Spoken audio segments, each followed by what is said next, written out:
Tax cut for SMEs. Prospect of Vietnam-India economic relations.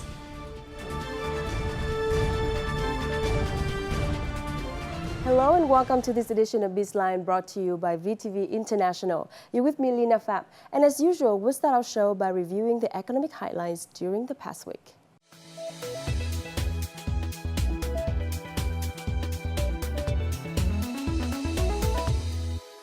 The Ministry of Finance has submitted to the government a plan to lower the corporate income tax rate to 17% for small and medium-sized enterprises or SMEs. Despite their small scale of operation, SMEs create jobs and contribute to economic development, but are the most vulnerable to market variations. The Vietnam Association of Foreign Invested Enterprises welcomed the Ministry of Finance suggestion on tax reduction and said the decrease in state budget revenue would be offset by indirect taxes and personal income tax because enterprises would use their savings for reinvestment. The association has also suggested that the government should not only offer CIT and PIT incentives, but also other preferences to help SMEs cut costs to optimize profits. The Ministry of Industry and Trade is drafting an action plan for lowering logistics costs to 18% of the country's gross domestic product by 2020. Logistic costs currently account for about 20 to 25% of GDP, compared with average rates of 7 to 10% in developed countries. According to the ministry, reducing logistic costs will help stop wasting resources and enhance the competitiveness of Vietnamese economy amid rapid international integration. The logistics services industry will contribute 5% of the GDP and have a growth rate of 15 to 20% per year by 2020, according to the draft.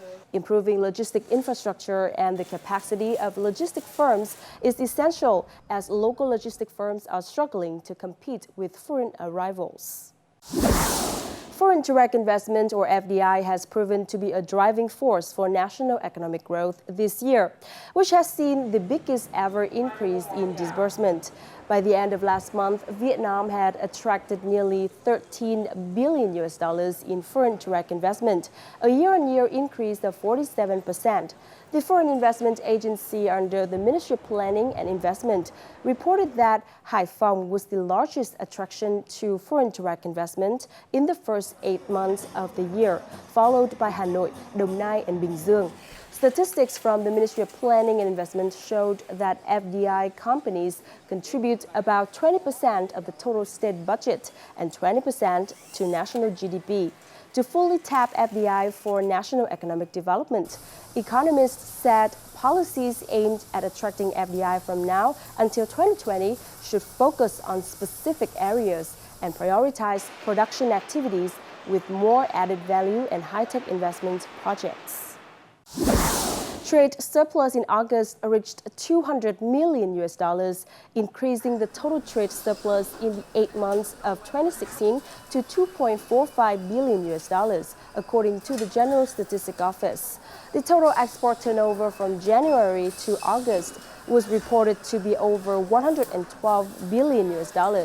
Some key export products included mobile phones and components, textiles, electronic devices, and computers. Meanwhile, import turnover reached over $109 billion, a slight decrease compared with the same period last year. The FDI sector had a trade surplus of over $15 billion, while domestic firm has a deficit of over $12 billion. Vietnam's Index of Industrial Production, or IIP, in August grew 7.3% month-on-month and posted a 6.9% rise in the first 8 months of 2016, according to the General Statistics Office. This is lower than the 9.8% rate recorded in the same period last year due to a continuous downturn of production in the mining, processing, and manufacturing industries. Meanwhile, a surge of 16.9% was seen in the IIP of the heavy metals industry, followed by the textile industry with 15.5%, engined vehicle production with 15.3%, and electronic, computer, and optical products with 14.1%. The General Statistics Office also reported that the central province of Guangdong posted the highest IIP rise at 32.2%. Also, according to the General Statistics Office, over 18,700 businesses have resumed operations since the beginning of this year. The figure is up 65% compared with the same period last year. In August alone, businesses resuming operation was up 11% month-on-month, reaching over 2,000 businesses. In addition, over 9,200 enterprises have been newly established, with a total registered capital of about $3.6 billion. Both the number of newly established enterprises and total registered capital sharply increased compared with the same period last year, indicating the optimism of investors. Real estate, mining, and information technology are among sectors with a rising number of newly established businesses. Seafood exports inched up 4.1% to $4.3 billion so far this year, the Ministry of Agriculture and Rural Development reported. The U.S., Japan, China, and South Korea remained the largest consumers of Vietnam aquatic products, with 53.4% of market shares for the period.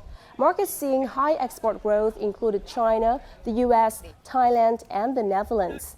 Meanwhile, aquatic imports in August were estimated at $108 million, bringing the total import value in the 8 months to $691 million, down 3.9% compared to the same period last year. Domestic catfish sales in August were very slow, despite prices hitting a 5-year record low. However, the price of shrimp in Cà Mau province increased slightly due to limited supply.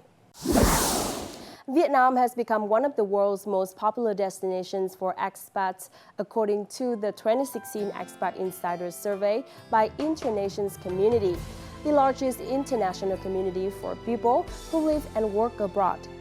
There were changes in the positions of Asian countries. Vietnam ranked 11th among 67 surveyed countries and territories, a big jump from its last year's position at 35. 14,000 respondents from 191 countries and territories were asked in the surveys this year to assess the quality of life in their home countries and the place they are living. East Asian island Taiwan of China makes the run for the most popular destination for expatriates, beating last year's favorites Malta, Ecuador, and Mexico. We have just reviewed some of the economic highlights during the past week. Up next, let's talk about the prospect of Vietnam-India's trade and investment relations in our crosstalk.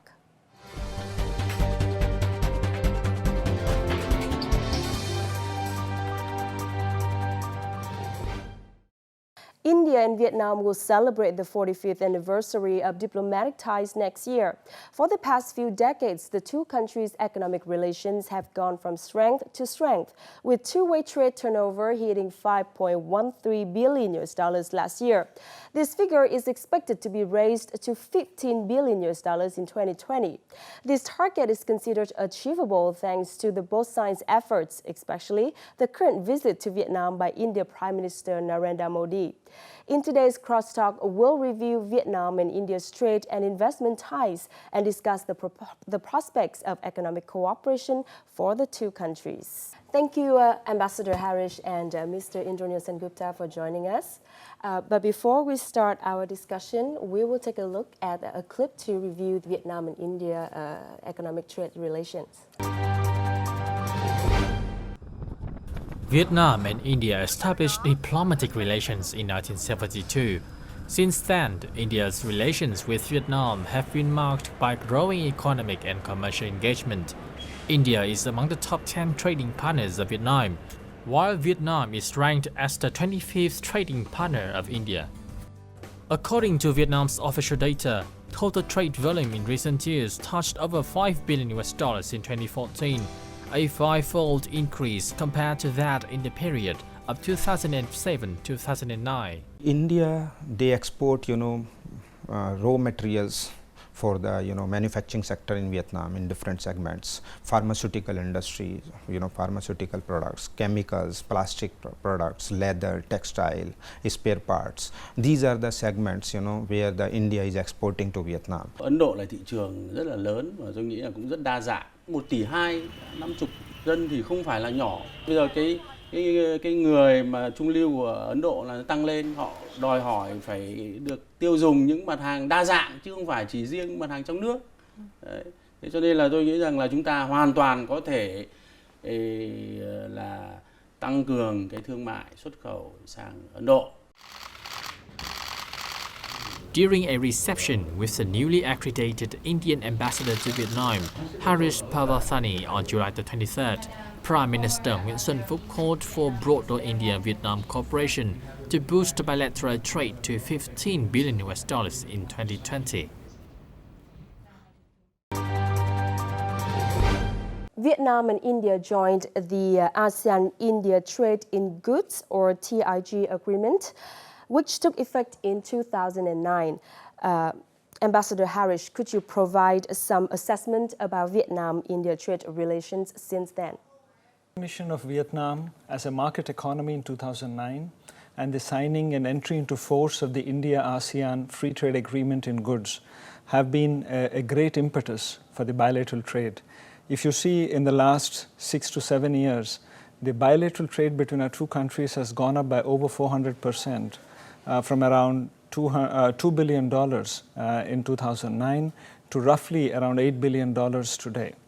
So I think there has been a huge growth in trade. Likewise, there has been a strong interest in mutual investments. I think both Vietnam and India have grown at a tremendous rate in the last few years. It has been very strong, and the future looks very bright. Ambassador, which are the top products that are traded between Vietnam and India? I think as far as Indian exports to Vietnam are concerned, machinery, pharmaceuticals, seafood, and garments, textiles and cotton are major items of our exports. There are a lot of service exports too, in the field of information technology, in the field of software. As far as Vietnam's exports to India are concerned, mobile phones and accessories, computer peripherals and computer parts, and metal and ores are important components of Vietnam's exports to India. Mr. Indranil Sengupta, as a prominent company operating in Vietnam, how does your company get involved in the trade activities between Vietnam and India? Primarily we have chosen Vietnam for investment, but at the same time, because of the trade opportunities, we have started in a very humble way, but we are expanding. Our main trade from export between India and Vietnam is watches for Tatas, the Titan watches, which is doing pretty well. We have sold around 150,000 watches last year. Then we are doing steel, but we are doing both export as well as import to Vietnam, and some agrochemicals like pesticides. But in future, in fact, the next 1 year, what we are going to do and what you will see, which will be a significant increase over the previous years, we'll do more of the solar panels, and we will start our automobiles from India, both assembled as well as kits, which will be assembled here and sold in Vietnamese market. In fact, you'll be happy to know next Friday, which is 9th September, we are going to launch the vehicles made from India. Vietnam and India set bilateral trade turnover of $15 billion by 2020. So how do you think the two countries can do? It's a challenging task, but one which both countries are determined to achieve. I think the focus is on expanding our current areas of economic engagement and trade and looking for new areas.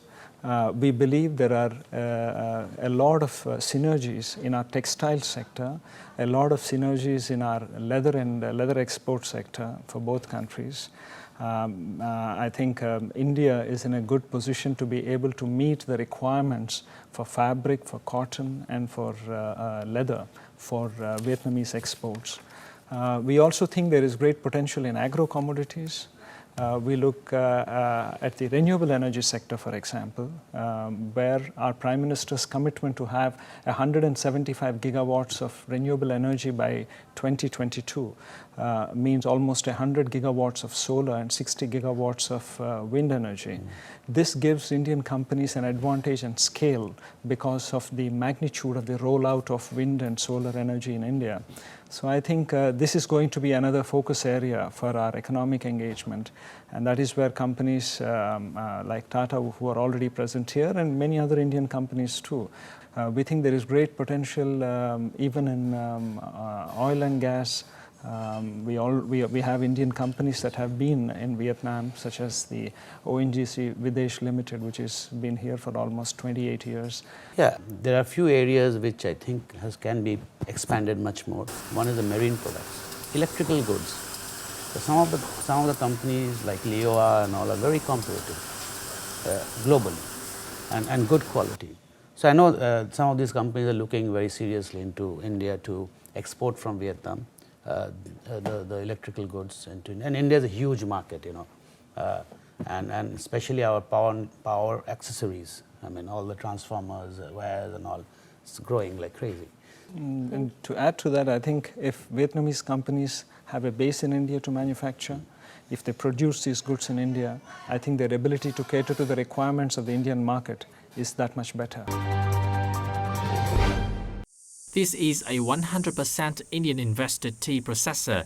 In 2009, when it first started operation, the company's export value reached $5.5 million. However, this figure increased to $18 million after 6 years, making it a prominent success story of Indian investment in Vietnam. We have a lot of people meeting, business people meeting, and I find everyone is very happy with the attitude of the people here.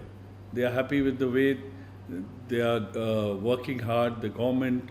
There are no hindrance from various departments. Everyone is trying to help the investors to have a good sailing in Vietnam. Em làm việc đến hiện giờ là năm thứ 3, thu nhập thì bình quân hàng tháng là 5 triệu một tháng.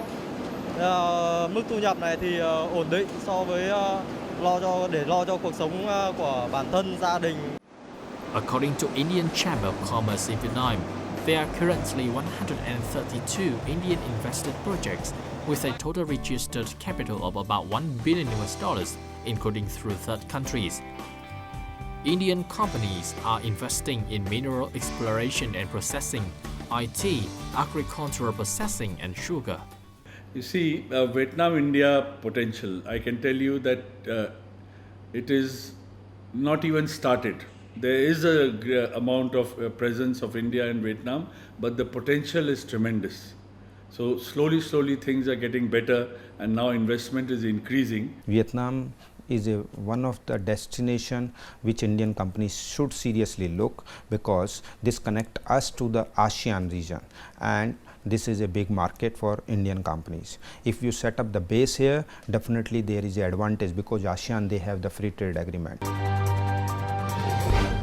Ambassador, the number of Indian businesses entering Vietnam has increased over years. So how do you think about this trend, and could you give us a deeper analysis? If you look at it, Vietnam has emerged as an important investment destination for FDI globally. I think the fact that Vietnam is a part of important free trade agreements in the area, not just within ASEAN, but also as part of the TPP and the Vietnam-European Union Free Trade Agreement, makes it an ideal destination for investments because a business that has a presence in Vietnam is able to leverage these free trade agreements and export to these markets, to these huge markets. And for India, I think a lot of Indian companies look at the Vietnamese market not just from this perspective, but also the fact that they're already there in sectors where they feel they can really bring scale and value when they enter Vietnam. Sectors such as textile, automobiles, or even renewable energy. And Mr. Sengupta, as a prominent Indian company operating in Vietnam, why do you think the Vietnamese market is so attractive? I think first of all, the consumption, consumption in Vietnam per capita is quite attractive, and it's very upwardly mobile consumption behavior. Secondly, the demographics. The demographics has two impact. One is on the consumption itself, the consumer behavior itself, and secondly, the skill set availability. When we are putting up an investment, we do not want to. We want the local population to run the business or to run the factory, and that is only possible when you have a skill set available. And because of the demographics of Vietnam, where the young workforce is very young, they're very eager to learn, and hence it is very, very easy for us to set up something. For example, our steel plant in Thailand has only one expat. Rest out of 209 people, only one expat. 208 are local Vietnamese employees. That's another thing. And thirdly, there are most of the policies of the government of Vietnam are quite investor friendly and very progressive looking. Those are very convenient for SME sectors. You just can like a plug and play. You just bring in your whole setup and you just start from day one. What are the biggest obstacles that Indian businesses have encountered so far in Vietnam? I think it's not only for Indian investors. I think for all foreign investors, whenever they go to a new country, there are certain challenges for sure. I mean, it's not only in Vietnam. The challenges in Vietnam are typical of any developing country. It may be Vietnam, it may be India or somewhere else. Now, we had a long journey. We could not succeed in one project before. How have you dealt with this? Still, we kept the perseverance to embark on the second project, which is also quite big, and that has been going well so far. And we want to see it as a successful completion, and that will, as Ambassador Harris explained, it will motivate or encourage other Indian investors to come in. But the key to, there will be challenges for sure, but that doesn't mean we give up. And the belief that as starters we had this belief that Vietnam is a place to invest. There are fundamentally certain good things and right things about Vietnam. And okay, we had failures, but we also had successes. Mm-hmm. How do you assess the investment environment in Vietnam? I think as Indranil just said, the government has really made the business environment very attractive. For Indian businesses, from our perspective, I think the success of an Indian company to be able to bring a project, an investment project to conclusion has a telling impact on the behavior of other Indian businesses and industries. So for example, like in the case of the Tatas, they have had one project which did not come to a conclusion, and we look forward now to the successful conclusion of their current investment project, which is that of Tata Power in Long Phu, a 1320 megawatt thermal power plant. So I think the success of one project, of a large investment project such as theirs, will give greater confidence to other investors that Vietnam indeed would be a very good investment choice for them. What are your recommendations for the Vietnamese government to improve the legal framework to protect the rights of investors, Indian investors in Vietnam? I think from our side, we are seeking facilitation from the government of Vietnam so that large investments can reach conclusion, and this is important so that it has a demonstration effect on other businesses and investors. I think it's important that we take a few key investment projects, bring them to conclusion and be able to demonstrate that here it has reached a successful outcome. That will give confidence to a lot of other investors. What do you think? I completely sort of echo Ambassadors. We're not asking for something special. One of the things which may be required is a little bit of speed, speed in decision making. That may be, and this is only for the big investors. I think for SME, it's pretty much okay, and things gets implemented quickly. But in a bigger investment where there's a lot of interface with many agencies, the speed can be increased. That's something, speed of decision making. That's something probably would help not only Indian investors but all the foreign investors, who are interested or looks Vietnam in a very positive way.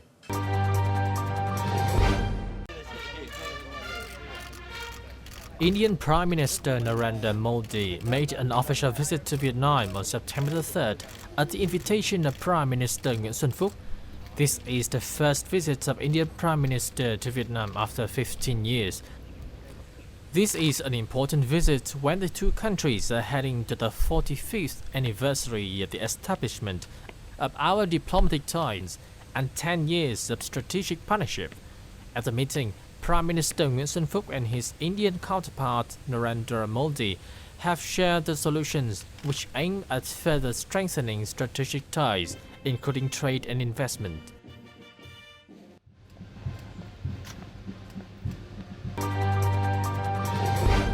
Vietnam has been the heart of India's Look East policy. So how is it confirmed during the Indian Prime Minister Narendra Modi's visit to Vietnam?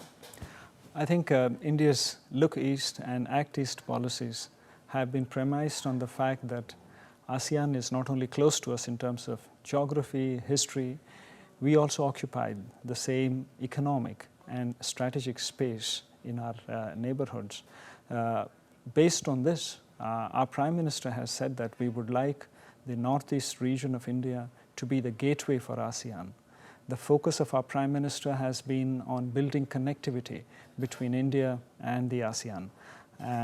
In fact, our Prime Minister has announced a $1 billion line of credit to enhance physical and digital connectivities between India and the ASEAN. Right now, we are in a good position because Vietnam is also the coordinating country for the India-ASEAN relationship for the period 2015 to 2018. And in this period, we will be executing many projects under the ASEAN umbrella, including in Vietnam. So Vietnam is a very important pillar of India's Act East policy, and this will get further emphasized after the visit of our Prime Minister. You know, we have been sort of really focusing on ASEAN for now almost for more than 10 years. And we have done, for example, Tatas, we have done, as you know, in Singapore and Thailand and Malaysia and Indonesia we have done. Vietnam we made a beginning, and we hope to sort of have a space in ASEAN more significant than the other ASEAN countries. After the visit by Indian Prime Minister, how do you expect Indian businesses to be supported further to operate in Vietnam? You know, this visit is a very significant visit. This is a visit a bilateral visit by an Indian Prime Minister after 15 years.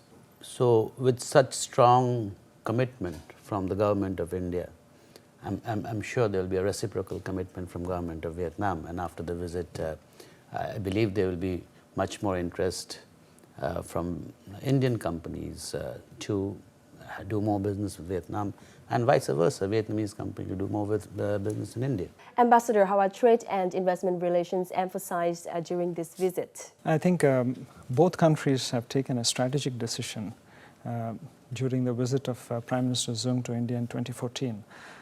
So I think since then we have identified important sectors for increasing our trade. Our businesses are geared up to look at investments in each other countries.